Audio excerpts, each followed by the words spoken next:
التقينا مع المحاضر ضيف من السلطنة، سلطنة عمان. السلام عليكم.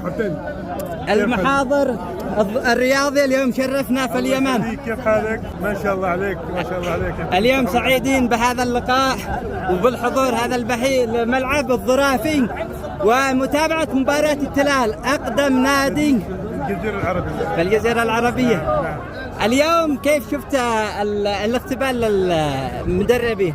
ما شاء الله عليك، أنت رجل إعلامي جيد، والحمد لله يحسن لي شرف أن أكون متواجد في صنعاء وتواجد بين إخواني، والحمد لله. يعني شوف المدربين موجودين، هذول المدربين موجودين يحللوا المباريات، وان شاء الله راح نناقش النقاط الفنيه ونقاط ضعف القوه الفريقين، وان شاء الله بكره ايضا بنحضر مره ثانيه ان شاء الله. ان شاء الله. يحسن الشرف واشكرك على هذا اللقاء. العفو، وانا سعيد بهذا اللقاء. حبيبي، حفظك ربي، شكرا لك.